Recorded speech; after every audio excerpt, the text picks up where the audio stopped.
ইয়াত কৈছে অনন্তৰে দেৱহৰি ভকতৰ ভয়হাৰী বসুদেৱ মনে লৈলা বাস বসুদেৱৰ মনত আহি স্থিত হ'ল তাৰ পাছত পৰম বৈষ্ণৱ তেজ মনে লয়া বসুদেৱ সূৰ্য যেন কৰন্ত প্ৰকাশ বসুদেৱৰ মনত যেতিয়া ভগৱন্ত বিৰাজমান হৈ গৈছে তেতিয়া তেওঁ সূৰ্যৰ দৰে প্ৰকাশিত হৈছে তাৰ পাছত দৈৱকীৰ গৰ্ভে পাছে অৰ্পিলন্ত বসুদেৱে লৈলা বাস বিষ্ণু উদৰতে যেনমতে পূৰ্ব দিশে আনন্দ চন্দ্ৰক ধৰৈ দেৱীও ধৰিলা সেইমতে যেনেকৈ পূব দিশৰ পৰা চন্দ্ৰ ৰাতি আকাশত ওলাই আহে তেনেকৈ দৈৱকীৰ গৰ্ভ পৰা এটা প্ৰকাশ জ্যোতিষ্মান এটা সকলোৱে দেখা ধৰণে ওলাই আহিছে ইয়াত কৈছে হৰিক গৰ্ভত ধৰি প্ৰকাশ নকৰা সতি বন্দী কৰি আছে কংস নৃপে যেন আন থানে আউৰ প্ৰকাশিবে নপাৰয় কুম্ভৰ ভিতৰ হুয়া দীপে দৈৱকীয়ে ভাবিছে মোৰ গৰ্ভৰ এই প্ৰকাশ যদি কেনেবাকৈ বাহিৰলৈ যায় তেতিয়া কংসই গম পাব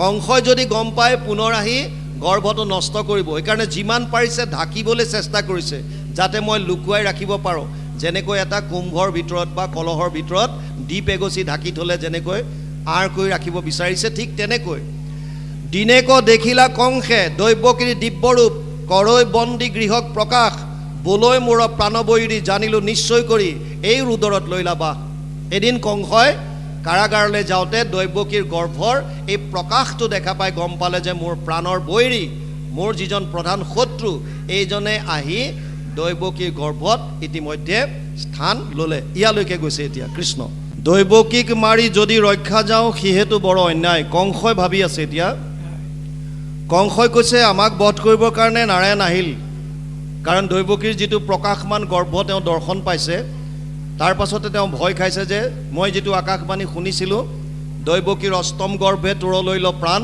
এইটো নিশ্চয় দৈৱকীৰ অষ্টম গৰ্ভই হ'ব কাৰণ ইমানকৈ প্ৰকাশমান আগতে তেওঁ দেখা নাছিল ইমান জ্যোতিষ্মান দৰে প্ৰকাশৰ দ্বাৰা খুব ৰশ্মি সংযোজিত হৈ সুন্দৰভাৱে প্ৰকাশ কৰি থকা আগতে গৰ্ভ তেওঁ তেনেকৈ দেখা নাই সেইকাৰণে গম পাইছে যে মোৰ শত্ৰু নাৰায়ণ আহি পেলাই ইতিমধ্যে দৈৱকীৰ গৰ্ভত স্থিত হৈছে আৰু কংসই ভাবিছে যদি মই দৈৱকীক মাৰি যদি ৰক্ষা যাওঁ সিহেতু বৰ অন্যায় যদি মই দৈৱকীক বধ কৰি মোৰ প্ৰাণ যদি ৰক্ষা কৰিবলৈ যাওঁ তেতিয়াহ'লে এইটো বৰ অন্যায় হ'ব কাৰণ সদৰ ভগিনী আৰু গৰ্ভৱতী কিমতে মাৰিব প্ৰাণে এহিৰ বিৰুদ্ধে সবে নষ্ট হইবে শ্ৰী যশ আয়ু মানে একটো হৈছে মোৰ সদৰৰ ভগিনী অতি মৰমৰ মোৰ ভণ্টি দ্বিতীয়তে হৈছে গৰ্ভৱতী গতিকে মই কেনেকৈ বধ কৰিম শাস্ত্ৰই কৈছে যত্ৰ নাৰীয়স্তু পূজ্যন্তে ৰমন্তে তত্ৰ দেৱতা মনুস্মৃতিত কৈছে য'ত নাৰীৰ সন্মান কৰা হয় তাতহে দেৱতাই বাস কৰে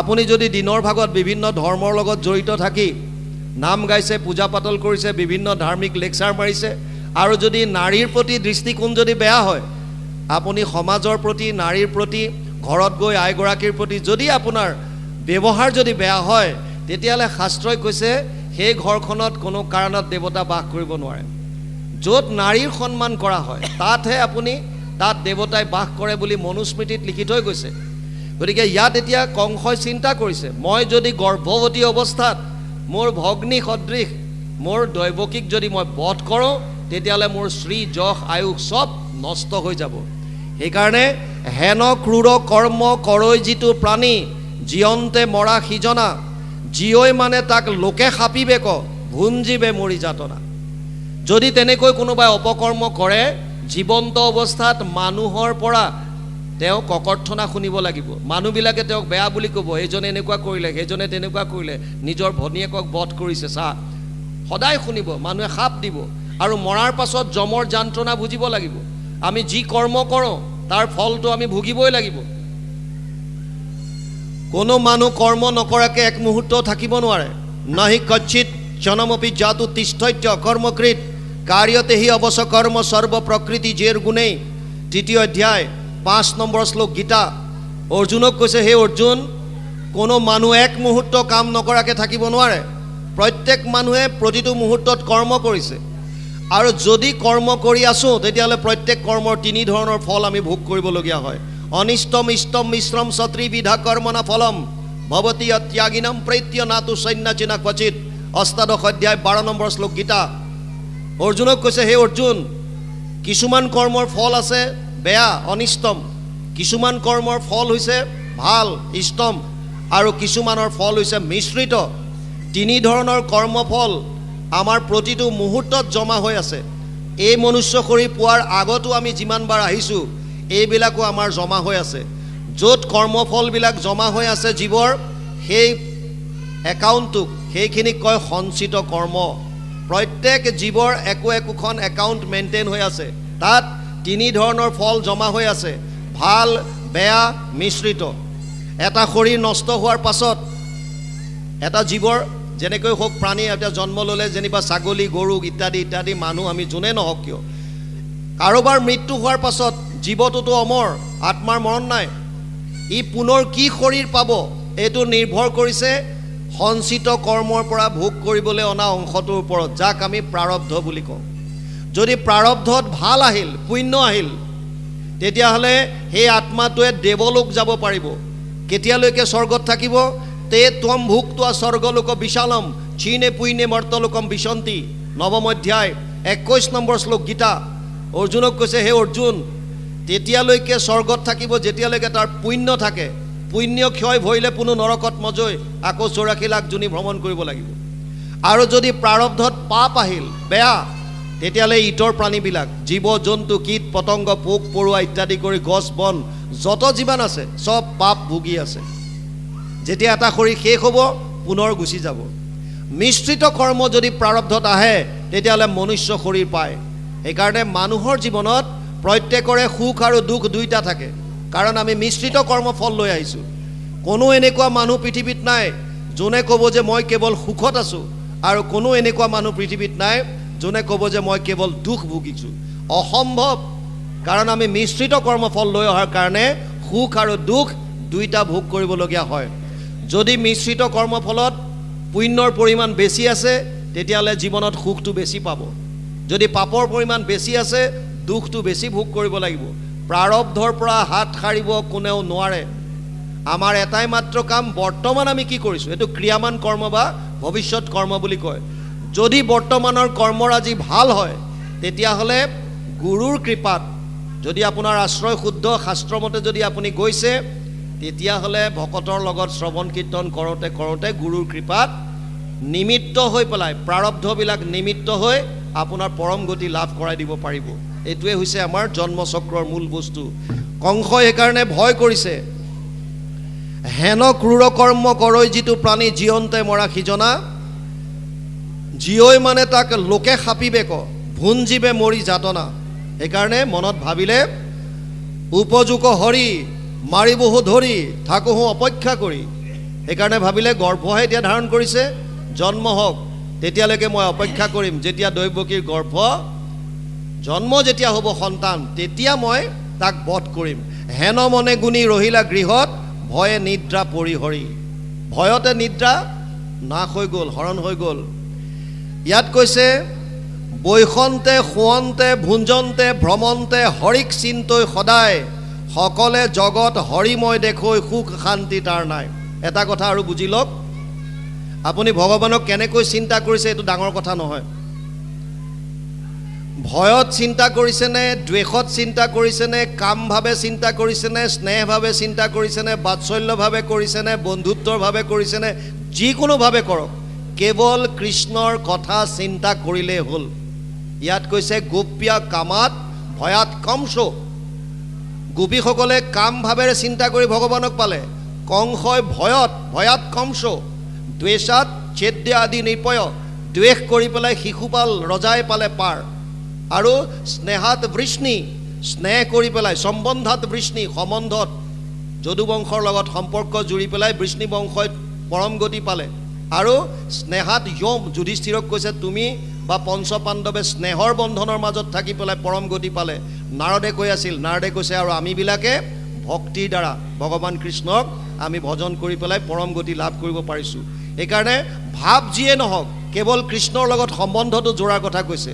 কংসৰ ইয়াত ভয় ভাৱে বৈষন্তে বহি থাকোঁতে, শুৱন্তে শুই থাকোঁতে, ভুঞ্জন্তে ভোগ কৰোঁতে, ভ্ৰমন্তে ভ্ৰমণ কৰোঁতে সদায় হৰিক চিন্তা কৰে। সকলে জগত হৰিময় দেখৈ সুখ শান্তি তাৰ নাই। সুখ শান্তি নাইকিয়া হ'ল, কেৱল চাৰিওফালে কৃষ্ণ কৃষ্ণময় দেখা হ'ল।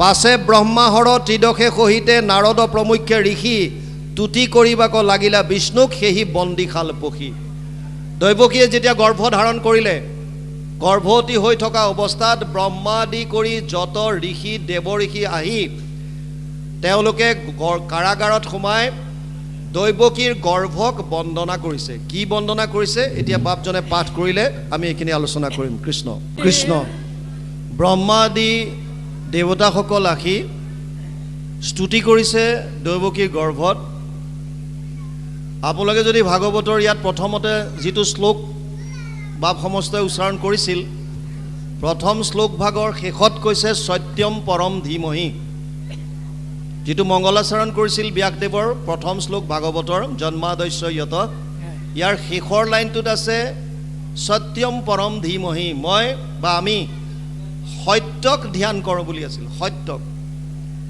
ভাগৱতত ব্যাসদেৱে সত্যক ধ্যান কৰোঁ বুলি কৈছে কৃষ্ণক বন্দনা কৰোঁ শিৱক বন্দনা কৰোঁ শক্তিক বন্দনা কৰোঁ এনেকৈ নাই লিখা কৈছে মই সত্যক বন্দনা কৰিছোঁ সত্যম পৰম ধীমহি সেই সত্যক আমি ধ্যান কৰিছোঁ সত্যনো কি এই কথাটো বুজাইছে ইয়াত ব্ৰহ্মাৰ স্তুতিৰ দ্বাৰা ব্ৰহ্মাই স্তুতি কৰিছে গৰ্ভত থাকোঁতে ভগৱান কৃষ্ণক সত্যব্ৰতম সত্যম পৰম ত্ৰিসত্যম সত্যস্য যোনিম নিহিতম চ সত্যম সত্যস্য সত্যম ঋত সত্য নেত্ৰম সত্যাৎকাম ত্বম শৰণম প্ৰপন্নম ইয়াৰ অনুবাদ লিখিছে ইয়াত তুমি সত্যব্ৰত মুখ্যৰ সাধন সৰ্বকালে থাকা স্বামী মহাপঞ্চভূত তোমাতে উপজয় তুমি সৰ্ব অন্তৰ্যামী ভাগৱতে কৈছে ভগৱান কৃষ্ণক ব্ৰহ্মাদি ঋষিসকলে দেৱৰ্ষিৰ লগত আহি ব্ৰহ্মাদি দেৱতাসকল দেৱৰ্ষি নাৰদ ইত্যাদি কৰি আহি সকলোৱে দৈৱকীৰ গৰ্ভত থকা প্ৰভু ভগৱন্তক স্তুতি কৰি কৈছে হে প্ৰভু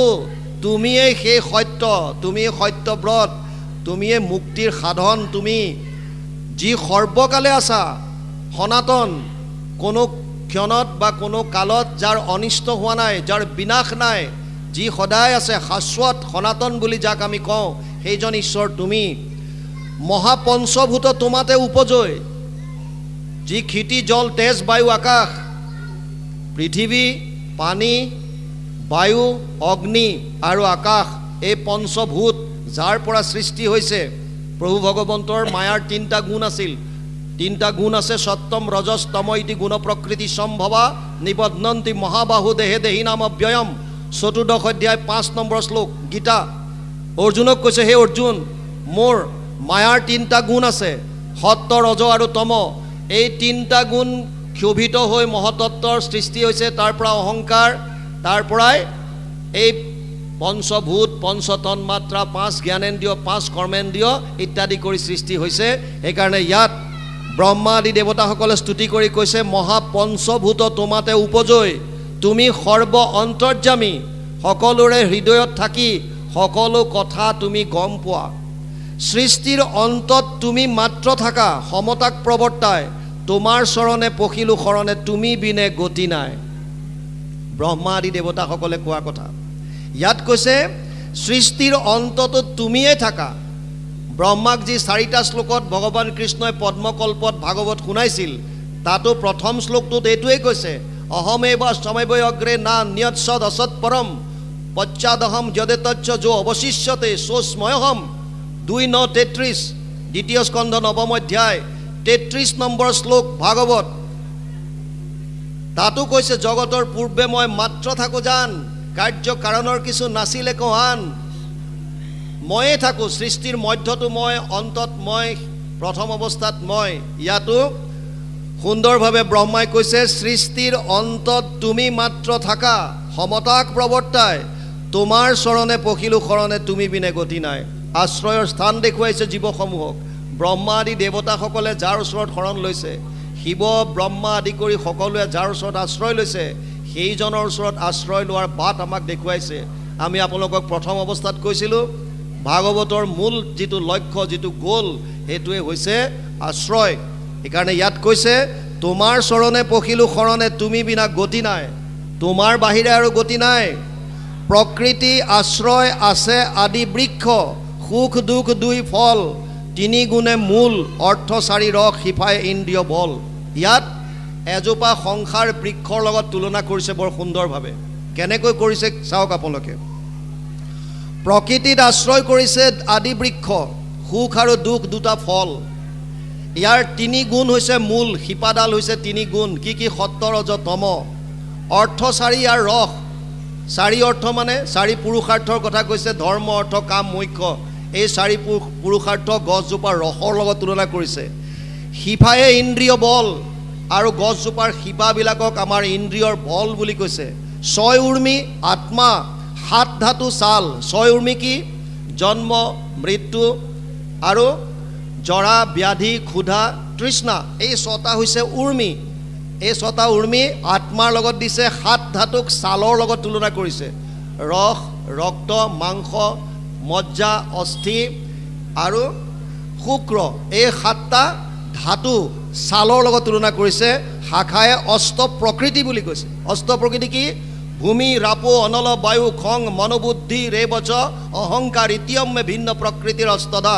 সপ্তম অধ্যায় 4 নম্বৰ শ্লোক গীতা তাত কৈছে ভূমি মানে পৃথিৱী পঞ্চভূত মন বুদ্ধি অহংকাৰ এই আঠটা প্ৰকৃতি অষ্ট প্ৰকৃতি বুলি ইয়াত কৈছে অষ্ট প্ৰকৃতি শাখা 10 বায়ু পাত ইখ জীৱ দুই পক্ষী থাকে আতনীতি ইয়াত 10 বায়ু প্ৰাণ 10 প্ৰাণৰ কথা বৰ সুন্দৰভাৱে ইয়াত আনিছে আৰু ঈশ্বৰ পৰমাত্মা জীৱ মানে আত্মা এই দুইটা পক্ষী ক'ত থাকে সংসাৰ বৃক্ষত দ্বা সুপৰ্ণা সয়ুজা সখায়া সমানম বৃক্ষম অবিসাজয়তে শ্বেতচতুৰ উপনিষদত কৈছে এক বৃক্ষে দুই পক্ষী ৰূপে দুইকো সম দেখি দুইৰো দুই সখা নিৰন্তৰ এক বৃক্ষে ফল খায় তভু নিতে শুকাই যায় নাখায় যিটো সিটো গুণে বৰ সেহি তুমি পৰমাত্মা সংসাৰ বৃক্ষত আছা কৰ্মফল নকৰা ভোজন জীৱাত্মাও আছে তাতে মায়া অহংকাৰৰ মতে কৰ্মফল ভুঞ্জে সৰ্পক্ষণ এজোপা গছৰ লগত তুলনা কৰিছে যে গছ এজোপাত দুটা পক্ষী পৰি আছে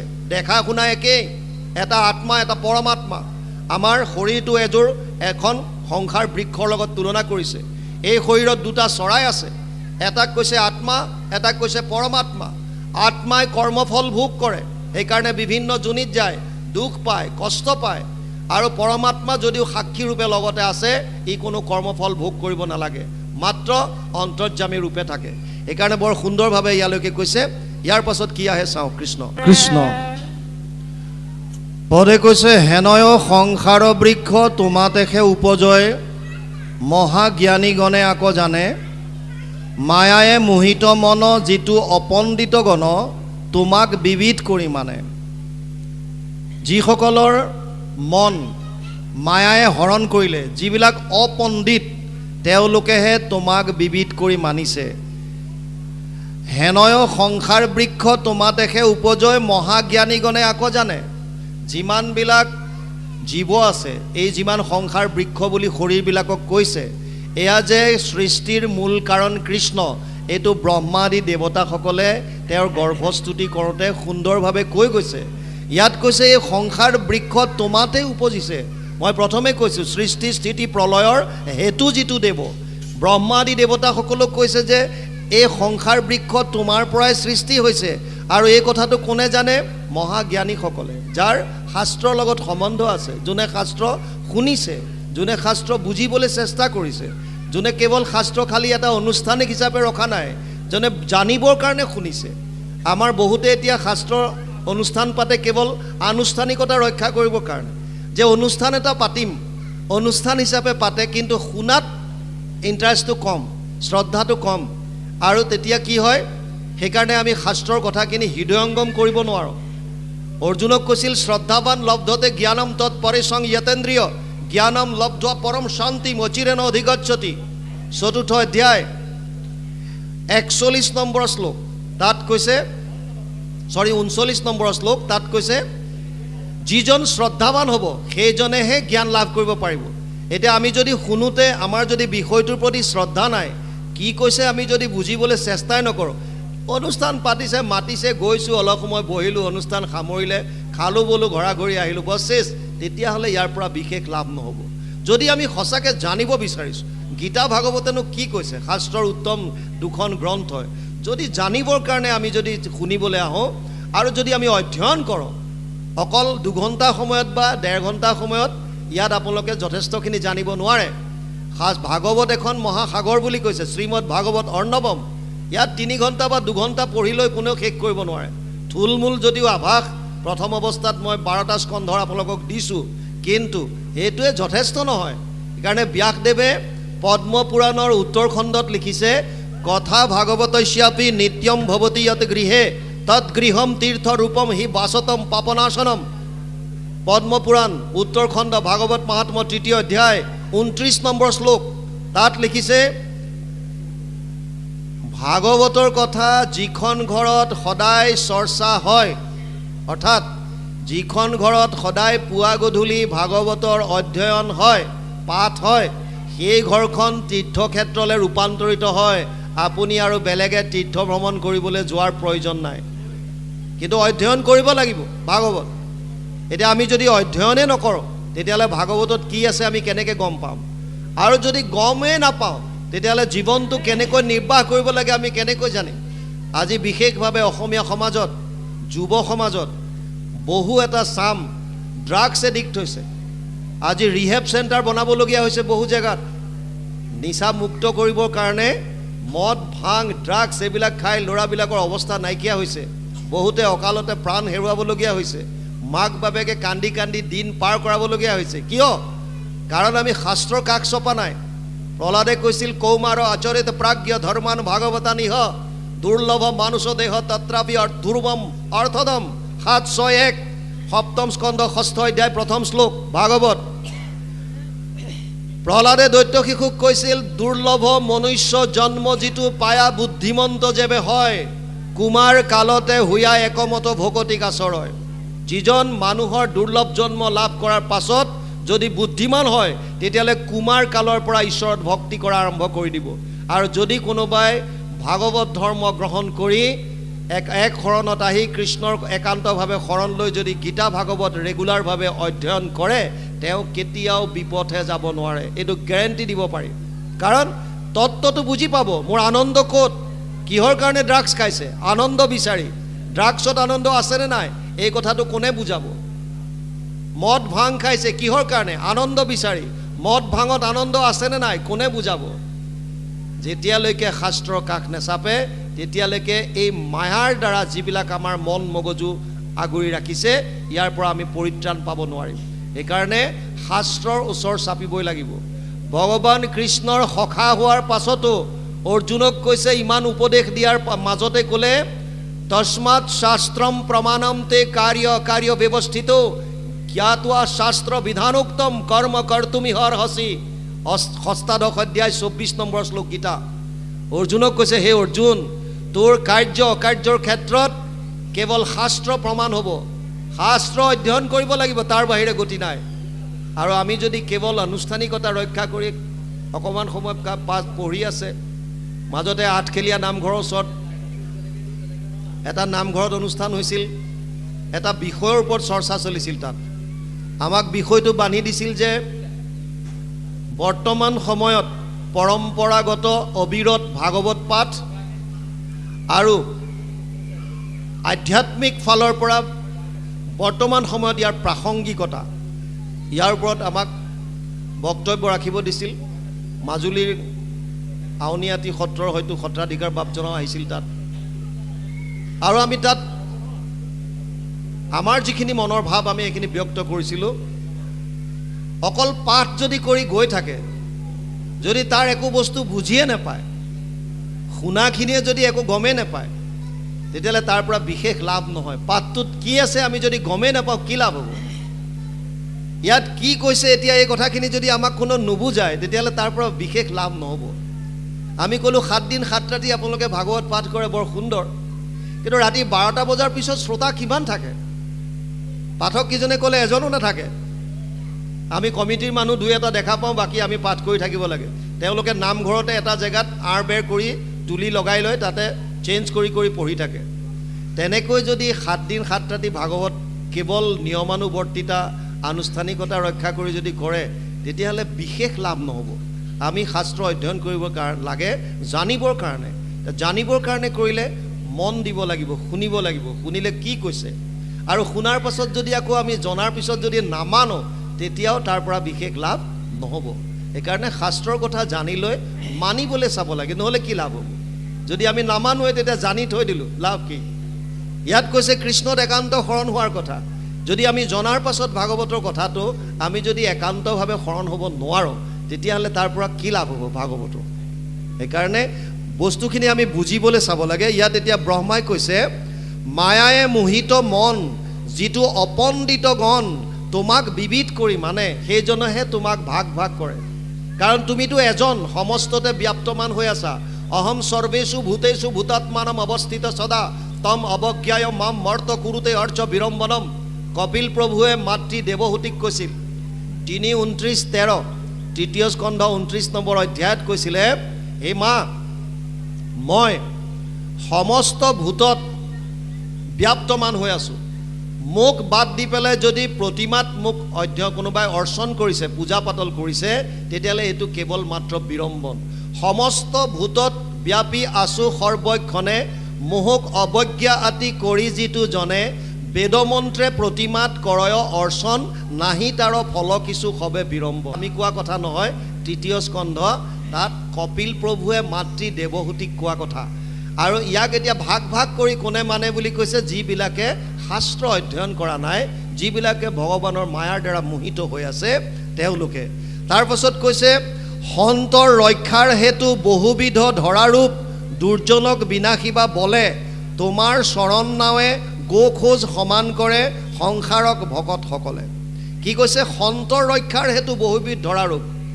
আমি প্ৰথমে কৈছিলোঁ 3টা মূল কাৰণত ভগৱান কৃষ্ণই অৱতাৰ লয়। পৰিত্ৰাণায় সাধুনাম বিনাশায় চ দুষ্কৃতাম ধৰ্ম সংস্থাপনাৰ্থায় সম্ভৱামি যুগে যুগে।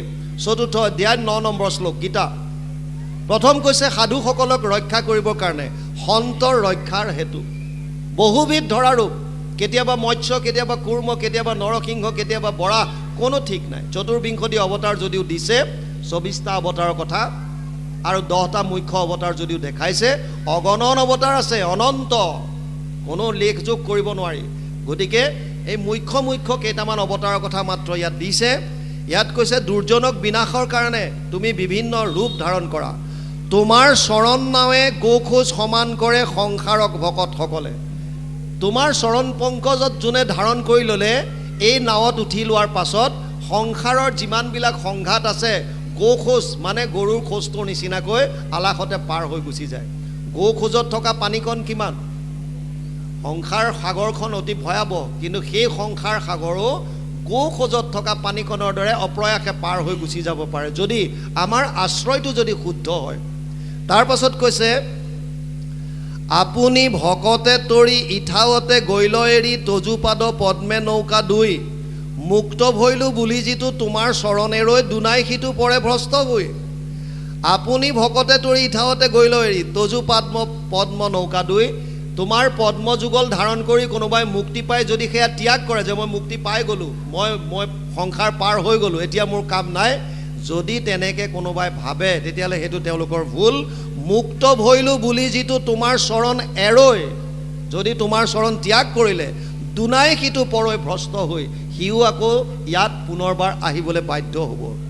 তজু নাম মুখে লয় হৃদয়ত ৰূপ ধৰৈ শিশিজনে নিস্তৰৈ সংসাৰ কৰিবাহা অৱতাৰ ধৰিবা ভূমিৰ ভাৰ কিনো ভৈল আনন্দ আমাৰ। ইয়াত কৈছে ব্ৰহ্মাই যে যিসকলে তজু নাম মুখে লয়, তোমাৰ নাম মুখেৰে স্মৰণ কৰি হৃদয়ত ৰূপ ধৰৈ, তোমাৰ মূৰ্তি হৃদয়ত ধাৰণ কৰি। মূৰ্তি 8 প্ৰকাৰ আছে, সেইটো বুজি লওক। যদিও আমাৰ 3 প্ৰকাৰ বুলি কয়, চিন্ময়, মৃন্ময় আৰু বাংময় বুলি, ভাগৱতে অষ্টবিধ মূৰ্তিৰ কথা কৈছে। শৈলী দাৰুময়ী লৌহ্য লেপ্য চাইকাতি মনোময়ী মনোময়ী প্ৰতিমাস্তবিধ স্মৃতা। শৈলী দাৰুময়ী লৌহ্য লেপ্য লেখ্য চাইকাতি মনোময়ী মণিময়ী, 8বিধ প্ৰতিমাৰ কথা কৈছে। 8বিধ।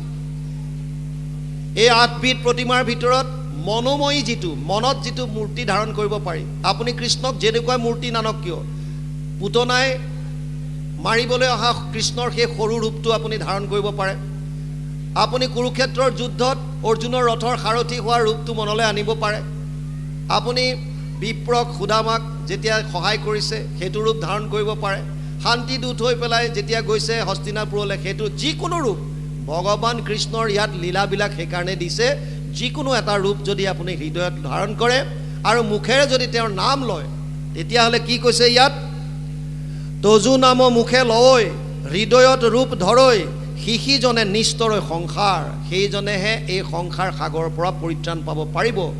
গীতা ভাগৱতে আৰু ইয়াৰ বাহিৰে বেলেগ কোনো গতি দিয়া নাই। যদিও সমাজত দেখা যায় এতিয়াও বহুতে বেলেগ দেৱ দেৱতাৰ ওচৰত তেওঁলোকে পূজা পাতল কৰি আছে। শাস্ত্ৰই বিভিন্ন শাস্ত্ৰত বিভিন্ন মত দিছে, প্ৰথমে আমি আলোচনা কৰিলোঁ। কিন্তু মুখ্য শাস্ত্ৰত কি কৈছে? শাস্ত্ৰৰ উত্তম গীতা ভাগৱতে কেৱল কৃষ্ণত একান্ত শৰণৰ কথা কৈছে। আৰু গীতাত ইয়াকো কৈছে, কামস্তেৰ হিত জ্ঞান প্ৰপদ্যন্তে অন্য দেৱতা, যাৰ কামনা বাসনাই নিজৰ জ্ঞান অপহৰণ কৰি ল'লে সেইসকলেহে বেলেগ দেৱ দেৱতাক পূজা সেৱা কৰে। 7ম অধ্যায় 20 নম্বৰ শ্লোক গীতা, তাত সুন্দৰভাৱে লিখা আছে। বাকী যি কি নহওক, এতিয়া কৈছে ধৰি বাহা অৱতাৰ হৰিবা ভূমিৰ ভাৰ, কিনো ভৈল আনন্দ আমাৰ। ব্ৰহ্মাই কৈছে গৰ্ভস্তুতি দৈৱকীক যে তুমি সত্যব্ৰত মুখ্যৰ সাধন, সৰ্বকালে তুমি সৰ্ব অন্তৰ্যামী, সৃষ্টিৰ অন্তত তুমি মাত্ৰ থকা সমতাক প্ৰৱৰ্তাই তোমাৰ চৰণে পখিলোঁ শৰণে, তুমি বিনা গতি নাই। কোৱাৰ পাছত কৈছে যে তুমি বিভিন্ন সময়ত ভকতক পৰিত্ৰাণ কৰিবৰ কাৰণে বিভিন্ন ৰূপ ধাৰণ কৰা, আৰু তোমাৰ যিজনে মুখেৰে নাম লয় হৃদয়ত ৰূপ ধাৰণ কৰে তেওঁৰ সংসাৰৰ পৰা পৰম গতি লাভ কৰি গুচি যায়। আৰু বৰ্তমান অৱস্থাত তুমি যিহেতু দৈৱকীৰ গৰ্ভ ধাৰণ কৰিলা, আমি গম পাইছোঁ যে ধৰি বাহা অৱতাৰ হৰিবা ভূমিৰ ভাৰ, তুমি এবাৰ পৃথিৱীৰ ভাৰ হৰণ কৰিবা, কিনো ভৈল আনন্দ আমাৰ, আৰু তোমাৰ লীলা আমি দৰ্শন কৰি আমি আনন্দিত হ'ম। তোমাৰ পাৱৰ খোজে অলংকৃত হৈবে ভূমি, ধ্বজ বজ্ৰ দেখিব অংকুশ, তোমাৰ চৰণে আমি পৰিয়া প্ৰণাম কৰোঁ, ৰক্ষা কৰা পৰম পুৰুষ। এহিমতে মাধৱক কৰিলা অনেক তুতি, ত্ৰিদশে সহিতে সৃষ্টি কৰে, শুনিও ক সভাসদ মহাভাগৱত পদ, কহে কৃষ্ণ কিংকৰ শংকৰে। বিভিন্ন ধৰণে ব্ৰহ্মাই স্তুতি কৰিলে। তাৰ পাছত এতিয়া অকণমান আকৌ উপদেশ ইয়াত আহিছে। গুৰুজনাই এই 2টা অধ্যায়ৰ পাছত, 3য় 4ৰ্থ অধ্যায়ৰ পাছত পুনৰ ইয়াত এতিয়া অকণমান উপদেশ দিব। কৃষ্ণ কৃষ্ণ পুনৰ এটা উপদেশ আহিছে। ব্ৰহ্মা আদি দেৱতাসকলে ভগৱান কৃষ্ণক দৈৱকীৰ গৰ্ভত যেতিয়া তেওঁ ধাৰণ কৰিলে, গৰ্ভস্তুতি বুলি কয় ইয়াক, এই স্তুতি কৰি প্ৰভু ভগৱন্তৰ লীলাসমূহ স্মৰণ কৰি গাইছে। তাৰ পাছত এতিয়া তাৰ ওপৰত ভিত্তি কৰি গুৰুজনাই অকণমান উপদেশ দিছে। ইয়াত কৈছে, দেৱৰো দেৱতা হৰি জানিয়া যতন কৰি লৈও এক শৰণ কৃষ্ণত, গাৱা নাম গুণগীত কৰিয়া একান্ত চিত, তেবে থান পাইবা বৈকুণ্ঠত। দেৱৰো যিজন দেৱতা, ঈশ্বৰৰো যিজন ঈশ্বৰ, সেইজনৰ চৰণত যত্ন কৰি শৰণ লোৱাৰ কথা কৈছে, একত শৰণ লোৱাৰ কথা কৈছে। প্ৰভু ভগৱন্তত যদি আপোনাৰ সমৰ্পণটো যদি শুদ্ধ হয়, শৰণ বস্তুটো যদি শুদ্ধ হয়, সম্পূৰ্ণৰূপে যদি নিজক কৃষ্ণত যদি অৰ্পণ কৰিব পাৰিছে, তেতিয়াহ'লে যেনেকুৱাই আপোনাৰ জীৱনত বিপদ নাহক কিয়, ভগৱান কৃষ্ণই অনুকূল বায়ুৰ দৰে আপোনাক তাৰ পৰা পাৰ কৰাই লৈ যাব। কিন্তু আপোনাৰ নিষ্ঠা, আপোনাৰ আস্থা, আপোনাৰ বিশ্বাস কেনেকুৱা, ইয়াৰ ওপৰত নিৰ্ভৰ কৰিছে। নজনালৈকে কথাটো বেলেগ। আপোনালোকে সকলোৱে মহাপুৰুষ মাধৱদেৱৰ বিষয়ে জানে। মহাপুৰুষ মাধৱদেৱ এজন শাক্ত আছিল, ঘোৰ শাক্ত। এবাৰ তেওঁ বন্দুকাৰ পৰা যেতিয়া ঘৰলৈ আহি আছিল, বন্দুকাত ককায়েক আছিল দামোদৰ, দামোদৰক লগ কৰি পেলাই যেতিয়া আহি আছে, বাটত গম পালে যে মাক অসুস্থ হৈছে, মনমতী।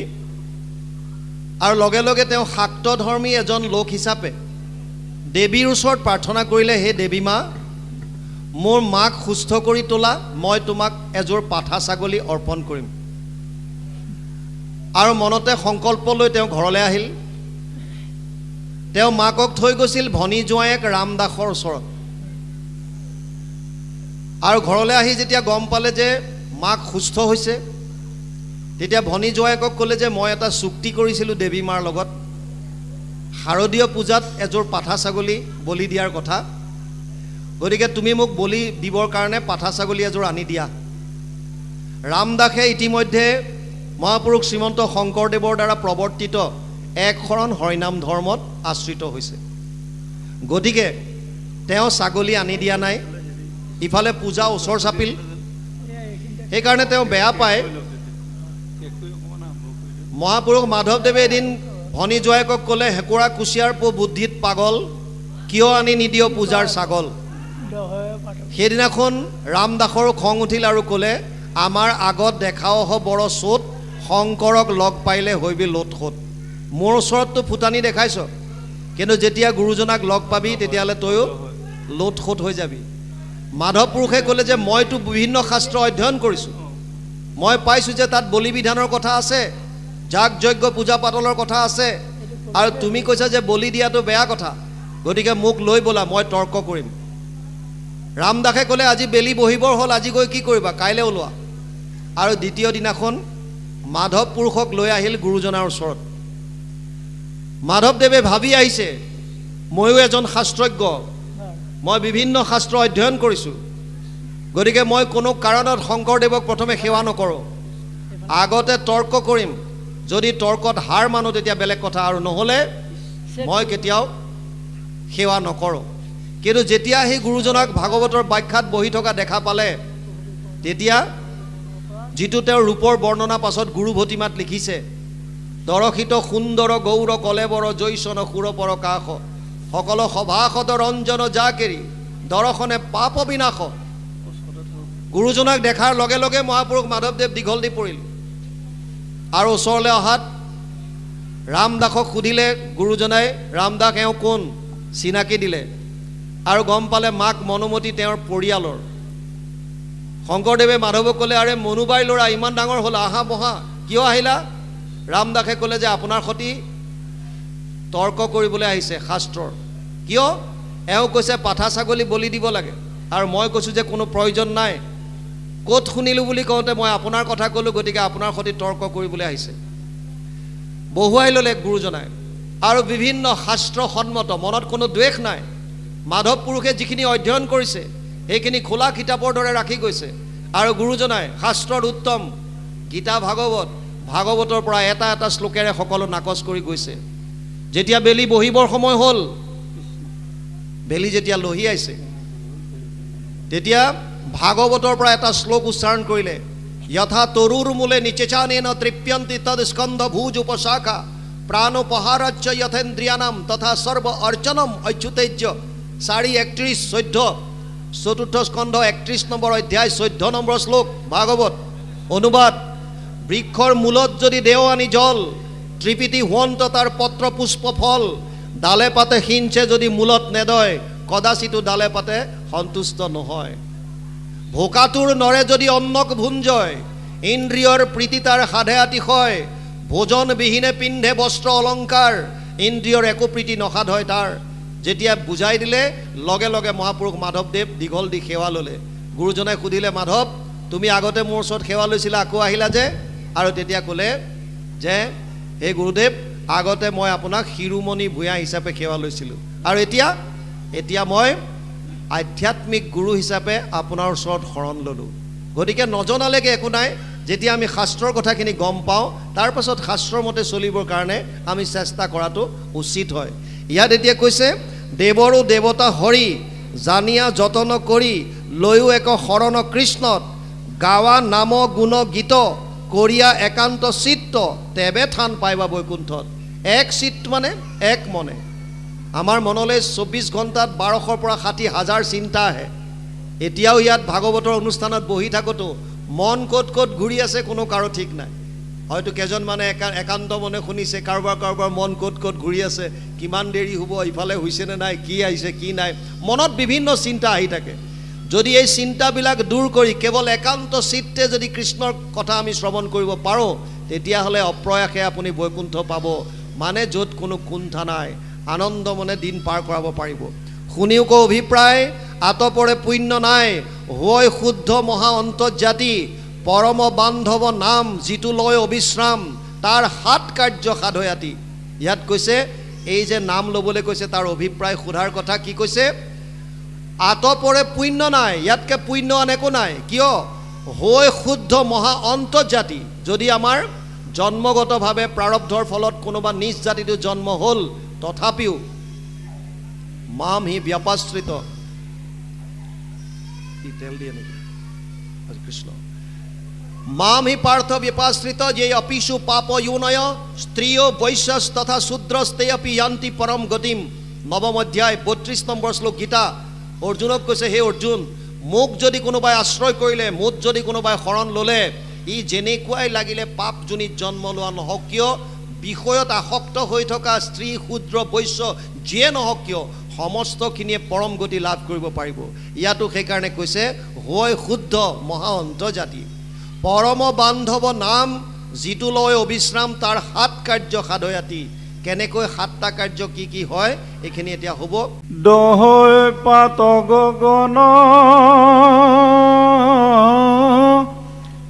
পুণ্য কৰৈ উপাৰ্জন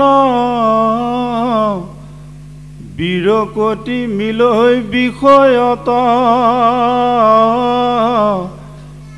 কৃষ্ণৰ চৰণে প্ৰেম ভকতিক উপজাবে পাৱৈ বিষ্ণু জ্ঞান মহাত্ৰ মায়াকো দহৈ তাৰ কৰৈ মহা উপকাৰ দেখা কোন ধৰ্ম একান্ত যিটো পূৰ্ণানন্দ হৰি তেন্তে এক কৰি থয়া নাম হৈ উপশান্ত কৃষ্ণ পদে কৈছে দহয় পাতকগণ কি কি সাতটা কাৰ্য নাম ল'লে হয় আপোনালোকক ইয়াত সুন্দৰভাৱে বুজাইছে প্ৰথম কৈছে দহয় পাতকগণ যদি আমি নাম ল'ম কৃষ্ণৰ নামৰ এনেকুৱা মহাত্ম্য আছে যদি আমাৰ জানি বা অজানিতে কিবা পাপ হৈছে চাওক পঞ্চশুনা পাপটো প্ৰত্যেকজনৰ হৈ আছে পাঁচ ধৰণৰ পাপ আমি দৈনন্দিন জীৱনত অজানিতে হ'লেও আমি কৰি আছোঁ কি পঞ্চশুনা জলকুম্ভ চুলিয়া বাঢ়নি ঢেঁকী পতা গৃহস্থৰ ঘৰে এহি শুনা পঞ্চগোটা জলকুম্ভ মানে কলহ আগতে কলহত পানী থৈছিল এতিয়া টেংকি আহিল বা বাকেট আহিল বাল্টি আহিল আমি য'ত পানী জমা কৰি ৰাখোঁ ইয়াত বিভিন্ন কীট পতংগ অজানিতে হ'লেও সেই পানীৰ তলত টেংকত পৰি হওক পানীত পৰি হওক মৃত্যু হয় যাৰ কাৰণ আমি সেইটো এটা আমাৰ দ্বাৰা অজানিতে হোৱা পাপ চুলিয়া মানে চুলা চৌকা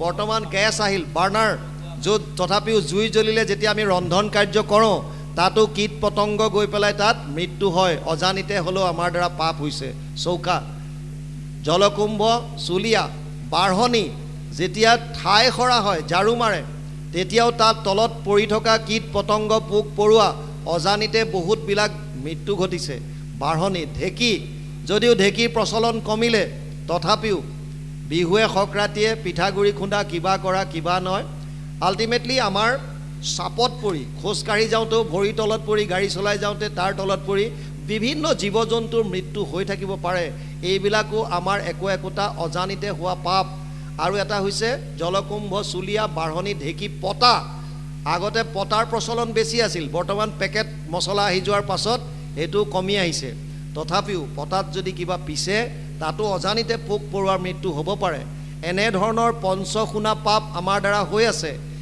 যদি আমি ঈশ্বৰৰ নাম লোৱা আৰম্ভ কৰোঁ ইয়াত কৈছে প্ৰথমে দহৈ পাতকগণ আপোনাৰ অজানিতে হোৱা পাপসমূহ এই নামে সকলোবিলাক দহন কৰিব তাৰ পাছত কি কৰিব পাপখিনি ধ্বংস কৰি পুণ্য কৰে উপাৰ্জন আপোনাৰ এগেইনষ্টত পুণ্য উপাৰ্জিত হ'ব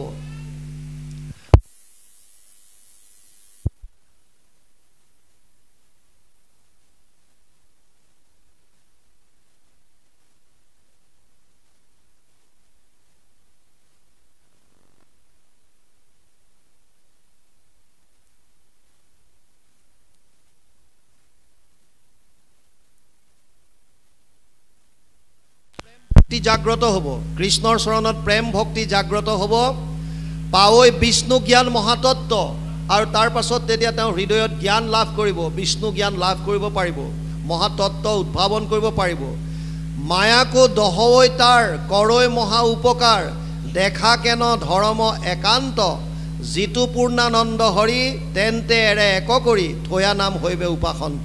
তাৰ পাছত মায়াক দহন কৰি পেলাই যিটো পূৰ্ণানন্দ হৰি তেওঁৰ সৈতে এক কৰি পেলাই নামে কৰিব, তাৰমানে আত্মা পৰমাত্মাৰ মিলন ঘটাই দিব পাৰে।